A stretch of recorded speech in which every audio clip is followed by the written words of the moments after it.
Konon katanya YouTube bisa mengubah hidupmu, mengubahmu menjadi sukses dalam semalam, membuatmu terkenal, atau bahkan membantumu berhenti dari rutinitas 9 to 5. Namun, tidak ada yang benar-benar membicarakan tentang apa yang terjadi saat kamu baru memulai. Jadi selama 30 hari, aku untuk melakukannya secara total. Aku mengunggah video, mencoba menjadi lebih baik, dan menghabiskan waktu berjam-jam untuk mengedit video. Dan percayalah, pengalaman ini tidak seperti kisah sukses motivasional yang kamu lihat di internet. Apa yang sebenarnya terjadi saat kamu mulai dari nol? Apakah sepadan dengan waktu, usaha, atau semuanya gagal? Nah, hari ini aku akan berbagi cerita lengkapnya, suka duka, dan hal-hal yang tidak pernah kamu duga. Percayalah, ada beberapa kejutan di sepanjang jalan, baik dan buruk. Dan sejujurnya, hasilnya mungkin tidak seperti yang kamu harapkan. Video pertama kamu pikir ini bagian termudah, bukan? Tidak. Sebelum kamu harus memilih ceruk dan gaya. Jadi beginilah awalnya. Saya duduk dengan ponsel saya dan membuat video pendek YouTube yang sangat buruk dengan CapCut. Saya tidak benar-benar punya naskah. Saya hanya ingin mengeluarkan sesuatu. Tujuannya adalah untuk berhenti berpikir berlebihan dan benar-benar memposting sesuatu. Ketika saya akhirnya mengunggah video pertama itu, saya bersemangat dan menunggu untuk melihat berapa banyak penayangan yang akan saya dapatkan. Dan kemudian tidak ada apa-apa. Tidak ada penayangan, tidak ada komentar, tidak ada apa-apa. Saya terus menyegarkan halaman setiap beberapa menit, berharap jumlahnya akan berubah. Maksud saya tahu itu tidak akan menjadi viral atau apapun. Tetapi satu penayangan hanya itu yang saya inginkan. Dan kemudian tiba-tiba, itu terjadi. Angka kecil yang luar biasa itu, satu penayangan. Rasanya seperti dewa YouTube memberitahu saya, "Hey, seseorang di luar sana benar-benar mengklik video Anda." Memang, mungkin saya tidak sengaja mengkliknya saat saya sedang mengedit, tetapi tetap saja, itu terasa seperti kemenangan kecil. Setelah pertama itu saya tahu, saya tidak bisa berhenti di situ. Saya harus menjaga momentumnya. Jadi saya berkomitmen untuk mengunggah sekali seminggu apapun yang terjadi. Namun, seperti yang Anda ketahui ternyata tidak semudah yang saya kira. Sebagai permulaan mengedit butuh waktu lama. Saya pikir mengedit akan cepat. Cukup potong beberapa klip dan tambahkan musik, bukan? Tidak. Ternyata, mencoba membuat sesuatu yang bisa ditonton membutuhkan waktu berjam-jam, terutama jika Anda tidak tahu apa yang harus dilakukan. Dan jangan mulai bicara soal thumbnail. Di akhir minggu pertama, saya telah mengunggah 2 video dan mengumpulkan total beberapa ratus penayangan. Dan sejujurnya, saya bahkan tidak marah. Memang tidak banyak, tetapi setiap penayangan itu terasa seperti kemajuan. Itu adalah bukti bahwa saya benar-benar melakukan sesuatu, bukan hanya memikirkannya. Pelajaran terbesar yang saya pelajari di minggu pertama itu bukanlah tentang mengedit, thumbnail, atau bahkan penayangan, melainkan tentang memulai. Ini adalah saluran YouTube ke-8 yang saya mulai. Jadi, meskipun berantakan dan canggung, tidak ada yang menonton, dan Anda berganti-ganti topik dengan gila-gilaan. Itulah bagian yang sulit. Dan jika Anda bisa melewatinya, Anda sudah lebih unggul dari kebanyakan orang. Pada minggu kedua, saya merasa akhirnya mulai memahami banyak hal. Atau setidaknya saya pikir begitu. Saya telah melakukan beberapa perubahan pada proses saya, dan saya mulai terbiasa dengan rutinitas. Namun, hidup punya cara yang lucu untuk membuat Anda tetap waspada. Hal pertama yang saya sadari adalah mengunggah saja tidak cukup.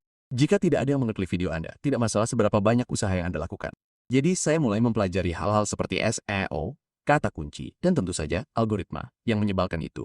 Saya menghabiskan waktu berjam-jam untuk mengubah judul dan deskripsi, mencoba mencari tahu apa yang akan membuat orang benar-benar mengeklik.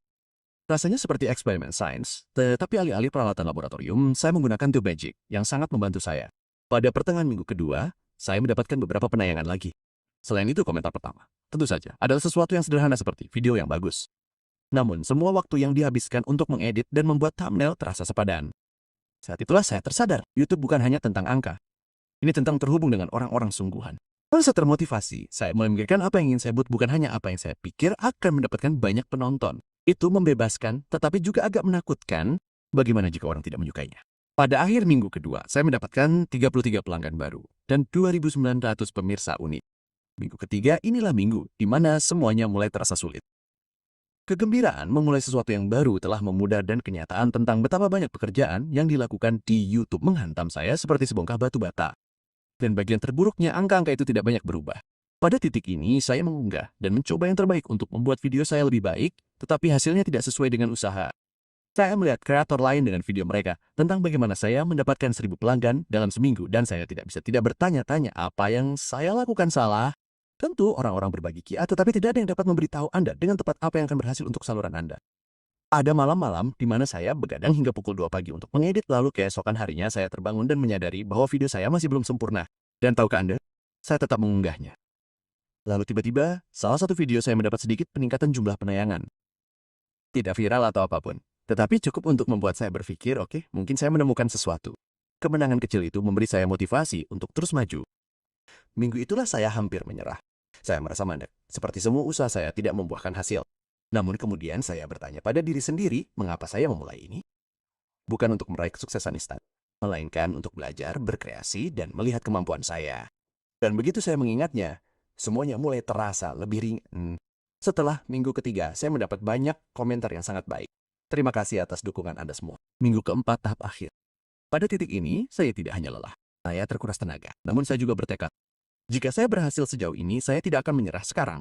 Saya ingin menyelesaikannya dengan baik dan mungkin, hanya mungkin, mencari cara untuk mencapai 1.000 pelanggan.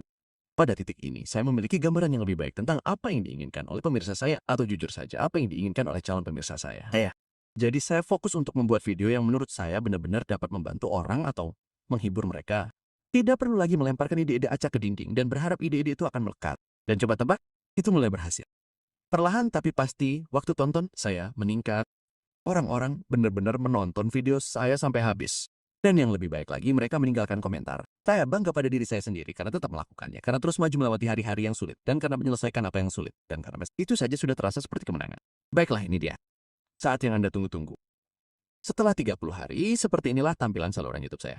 Saya mengunggah 6 video, memperoleh total 6.400 penayangan, 129 jam waktu tonton, dan memperoleh 228 pelanggan. Pelanggan lainnya berasal dari video lain yang saya unggah 3 bulan lalu. Apakah ini terobosan? Tapi apakah ini kemajuan? Tentu saja. Jadi jika Anda berpikir untuk memulai sebuah channel, berikut saran saya. Mulailah saja. Jangan menunggu momen yang tepat atau pengaturan yang tepat, karena itu tidak ada. Langkah pertama adalah yang tersulit tetapi juga yang terpenting. Dan jika Anda berpikir untuk memulai perjalanan YouTube Anda sendiri, saya ingin sekali mendengarnya. YouTube bukan sekadar platform. YouTube adalah, dan jika ada satu hal yang ingin saya sampaikan kepada Anda, itu adalah ini. Orang-orang yang bertahan adalah mereka yang menang. Bukan karena mereka yang terbaik, tetapi karena mereka tidak menyerah. Jika Anda berhasil sejauh ini, terima kasih telah menonton dan menjadi bagian dari perjalanan ini bersama saya. Anda sekarang dapat menonton video ini.